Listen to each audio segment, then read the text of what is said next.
High বন্ধুরা, আজকের আমি আমার চ্যানেলে একটা মুভির রিভিউ দেব এবং আমার নিজের পার্সোনাল ওপিনিয়ন, ভালো লাগা মন্দ লাগা আপনাদের সঙ্গে শেয়ার করব। সবার আগে বলে দিই, আমি কিন্তু একটা সিনেমা প্রেমী বা সিনেমা পাগল মানুষ। আমি সারা দিন রাত যাই কাজ করি না কেন, কাজের ফাঁকে যখনই সময় পাই আমি কিন্তু সিনেমা দেখি এবং সিনেমা দেখতে ভালোবাসি। আমার যারা বন্ধু বান্ধব আছে তারা জানে, মানে আজকের নয়, যবে থেকে আমি প্রফেশনাল কাজ করি তবে থেকেই সময় বার করে আমি কিন্তু মোটামুটি একটা টাইম বের করে লাইফে সিনেমার পিছনে আমি সময় ব্যয় করি। মানে সিনেমা দেখতে আমার খুব ভালো লাগে। এবারে আমি যে মুভিটা রিভিউ করব, আপনারা আশা করি স্ক্রিনশট দেখে বুঝতে পারছেন, পুষ্পা দ্য রুল। প্রথমে আমি পুষ্পা যে প্রথম পার্ট সেটা দেখেছিলাম, তখন খুবই ভালো লেগেছিল এবং ওই ছবির সমস্ত গান মনের মধ্যে গেঁথে গেছিল। এবং একটা জিনিস বলি, আজকে সবাই প্যান ইন্ডিয়া স্টার বলে। আমি কিন্তু যখন প্রভাসকে মানে চিনতাম না, বাহুবলী দেখিনি, তখনও কিন্তু আমি আল্লু অর্জুন স্যারকে চিনতাম, মানে ওনার মুভি দেখতাম। এবং সেই সময়টায় আমার তরুণ বয়স, সবে বিয়ে হয়েছে, তখন ওনার আরিয়া মুভি দেখেছিলাম এবং দেখে ওনার ডাই হার্ট ফ্যান হয়ে গেছিলাম।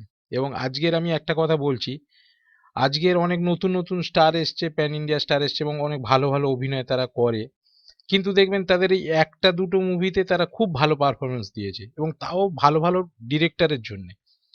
যেমন আমাদের কেজিএফ এর যশ প্রশান্ত নীলের জন্যে, বাহুবলীতে প্রভাস এস এস রাজামৌলির জন্যে। কিন্তু আপনি যদি একটু লক্ষ্য করেন বা একটু পুরানো মুভিগুলো দেখেন, আল্লু স্যারের প্রতিটা মুভি কিন্তু ডিফারেন্ট এবং প্রতিটা মুভি কিন্তু দেখলে আমার ভালো লাগবে।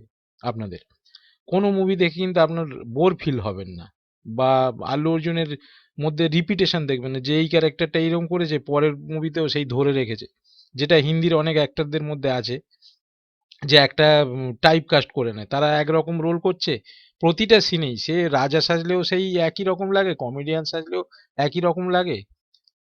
সব থেকে বড় ব্যাপার দেখুন, এই মুভিটাতে যখন আল্লু অর্জুন স্যার শাড়ি ব্লাউজ পরে নাচছেন, আপনার ওই ড্যান্স দেখলে মনে হবে মা কালী যেন ওনার মধ্যে ভর করেছে। দেখে আমি মুগ্ধ।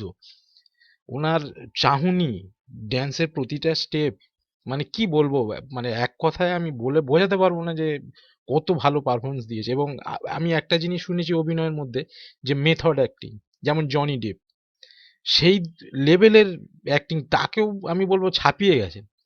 মেথড অ্যাক্টিং খুব সুন্দরভাবে উনি করেছেন। তামিলের আরেকজন অ্যাক্টর আছেন, উনিও ভালো মেথড অ্যাক্টিং করেন আমি দেখি।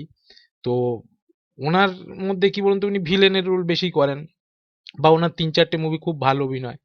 কিন্তু আল্লু অর্জুন স্যারের প্রতিটা মুভি ভালো। আপনি কোনো মুভিকে বলতে পারবেন না যে এটা বাজে বা এটা দেখলে ভালো লাগবে না। সেটা টিভিতে দিক বা পার্সোনাল দেখি বা সিনেমা হলে গিয়ে দেখি। এবং এতদিন ধরে ইউটিউবে ওনার হিন্দি ডাব মুভি দেখেছি। দেখে, দেখে ওনার এত ফ্যান হয়ে গেছি আমি কি বলবো। প্রতিটা মুভিতে উনি নতুন কিছু করেন, নতুন কিছু করে দেখান। তা এবারে আরেকটা জিনিস বলি, যেটা আমার ব্যক্তিগত ওপিনিয়ন, সেটা হচ্ছে হিন্দি মুভি এত স্টার নিয়েও কেন সাকসেসফুল হচ্ছে না। এটা আমার পার্সোনাল ওপিনিয়ন হচ্ছে, আমরা তো ডিজাইনার। তো আমি আমার ওপিনিয়ন, আমার দৃষ্টিকোণ থেকে বলছি, দেখবেন কোনো 3D আমরা যখন তৈরি করি কাঠের ওপর, তার উপর আলো পড়ে যখন ছায়াটা বেশি তৈরি হয়, মানে আলো এবং ছায়া, তখন সেটাকে 3D বলে মনে হয়। যারা ডিজাইনার তারা বুঝবেন। যদি আমরা কম ডিপে কোনো কাজ করি, তাহলে দেখবেন সেই 3Dটা 3D বলে মনে হয় না। তো 3Dটা কখন মনে হয়? যখন ডিপ বেশি হয়, আলো পড়ে এবং ছায়া ক্রিয়েট হয়। তো একটা মুভিতে আমরা কি দেখি? আমি কমার্শিয়াল মুভির কথা বলছি, আর্ট ফিল্ম না কিন্তু। ভালো একটা জিনিস থাকে, মন্দ একটা জিনিস থাকে, ব্ল্যাক হোয়াইট। তো এখনকার মুভিতে কি হয়, হিন্দি মুভিতে ভিলেন বলে কিছু নেই। যেই নায়ক সেই ভিলেন, সেই সুপার হিরো, সেই সবকিছু করে, তার কথাই শেষ, তার এতেই সমস্ত কিছু। ব্ল্যাক আর হোয়াইটের মধ্যে যদি হোয়াইটটাই বেশি থাকে, ব্ল্যাক যদি না থাকে, তাহলে যে জিনিসটাকে দেখবো সেটা দেখবো কি করে? সব তো সাদা। তো সিনেমাতে হিরোর সমান লেভেলের ভিলেন যদি না থাকে, তাহলে হিরোর ক্যারিশমা বোঝাই যাবে না। তো সেক্ষেত্রে কি লাগবে? হিরোর সমান শক্তিশালী ভিলেন আসবে, যেমন আগেকার সিনেমায় অমরিশ পুরী ছিলেন। না হলে ভালো লাগবে না, হিরোকে হিরো বলে মনে হবে না। যে কারণে দেখবেন এত মাল্টি স্টার হয়েও কিন্তু মুভিগুলো মুখ থুবড়ে পড়ছে। আর ২ নম্বর কাহিনী। আমার যদি গল্পই না থাকে, আমি টেনে টেনে বাড়িয়ে দিলেই হবে? আর জোর করে ২-১ টা গান ঢুকিয়ে দিলে হবে?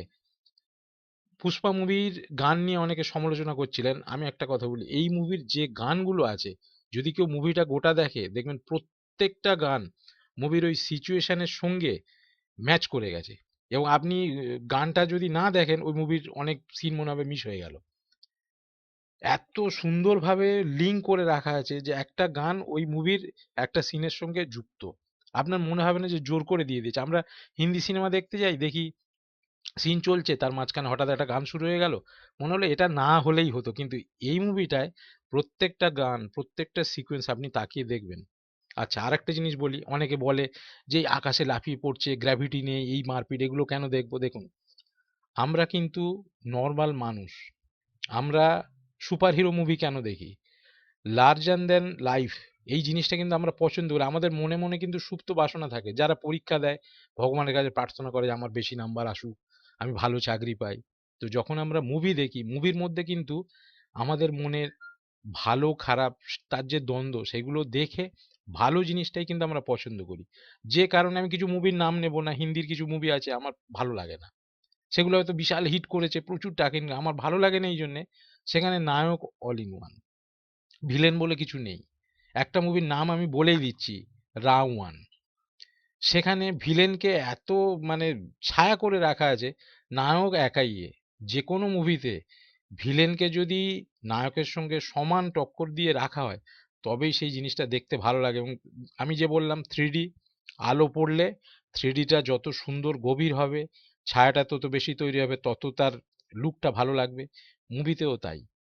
আলো ছায়া মানে একটা ভালো লোক, একটা খারাপ লোক, একটা ভালো ওপিনিয়ন, একটা খারাপ ওপিনিয়ন, দুটোর যখন দ্বন্দ্ব থাকবে, সেই দ্বন্দ্বটা থাকলে তবেই কিন্তু আমরা ভালো জিনিসটা দেখতে পাবো। আর আরেকটা জিনিস বলি, এই মার্কাটারির বাইরে আমি একটা জিনিস বলি, এই মুভিটা কিন্তু খুব ইন্সপায়ার করে।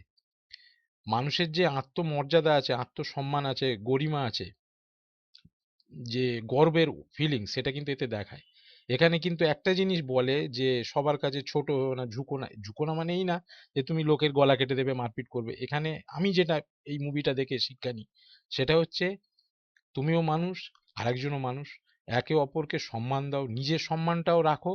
এবং এই না যে তোমার অর্থ ইনকাম করতে হবে বলে, কাজ করতে হবে বলে তুমি মাথা নিচু করে মানে একদম কি বলবো, তেল মারতে শুরু করে দেবে। এই জিনিসটা কিন্তু খারাপ। এবং পুষ্পার এই যে অ্যাটিটিউডটা আমার খুব ভালো লেগেছে। একটা জিনিস বলি, আমি প্রত্যেকটা জিনিস যখন মুভি দেখি, সেটা এনজয় করার চেষ্টা করি। যদি আমায় এনজয় মনে হয় যে আমি ওর থেকে এনজয় করতে পারিনি, ভালো লাগেনি, তখন সেই মুভিটা আমি দেখিই না। ও হাফ টাইমের মধ্যে আমি উঠে চলে আসি। কিন্তু এই মুভিটা আমার ১ম থেকে শেষ অবধি ভালো লেগেছে। এর কোনো নেগেটিভ আমি অন্তত দেখতে পাইনি। এইরকম মুভি দেখেছিলাম আগের বছর, 'দেবের প্রজাপতি'। খুব ভালো লেগেছিল। তো অ্যাকচুয়ালি কি বলুন তো, এখন আমাদের এই বাংলা ইন্ডাস্ট্রির অনেক মুভি আছে, বড়, বড় স্টাররা অভিনয় করে কিন্তু চলে না। তো এটার জন্যে কিন্তু এই না যে দর্শক দায়ী। ব্যাপারটা হচ্ছে ভালো কাহিনী দিতে হবে।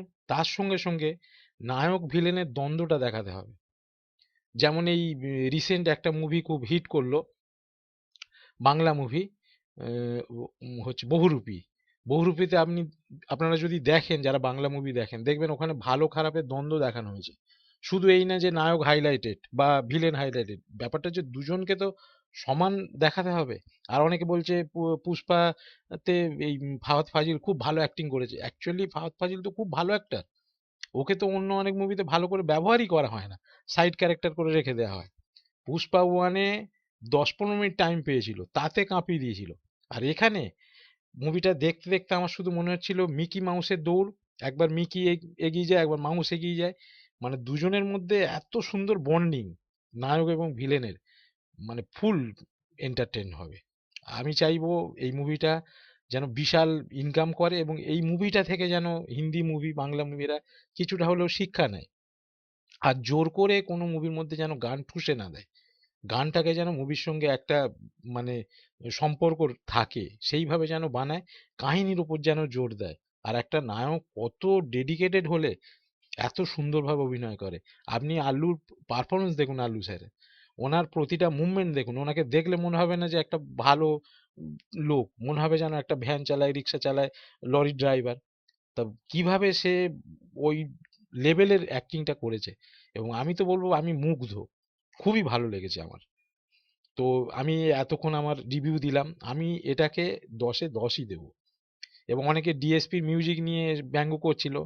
আমার মতে আমি মুভিটা দেখে এবং গানগুলো শুনে আমি বলবো প্রত্যেকটা গান পারফেক্ট হয়েছে।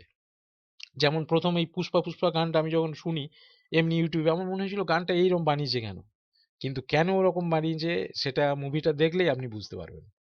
আর আরেকটা কথা বলছি, অনেকে বলছেন যে মুভির শেষে একটা মোচড় রইলো না। আরে সব মুভি কি মার্ভেলের মুভি যে লাস্ট সিনে আরেকটা দেখাবে যে এই ভিলেন আছে আরেকটা পার্ট? সুকুমার এত ভালো মানের ডিরেক্টর, উনি যেভাবে এন্ডিং করেছেন আমার তো মনে হচ্ছে পারফেক্ট এন্ডিং। আমরা কি মেগা সিরিয়াল দেখতে গেছি সিনেমা হলে যে পরের পার্ট কি হবে, পরের পার্ট কি হবে? সব যদি বাহুবলীর মতো কাটাপ্পা কেন মারলো এইসব যদি হয়, জিনিসটা বোরিং লাগে, কারণ বারবার রিপিট হয়ে যায়। উনি ওনার স্টাইলে মুভিটার এন্ডিং করেছেন, আমার তো মনে হচ্ছে পারফেক্ট এন্ডিং হয়েছে। আচ্ছা, এবার আরেকটা জিনিস বলে দিই, আমি রিভিউ দিলাম, শুধু রিভিউ আমি থেমে থাকবো না, এবারে ডিজাইনের চ্যানেল তো আমার, আমি একজন সিএনসি অপারেটর ডিজাইনার।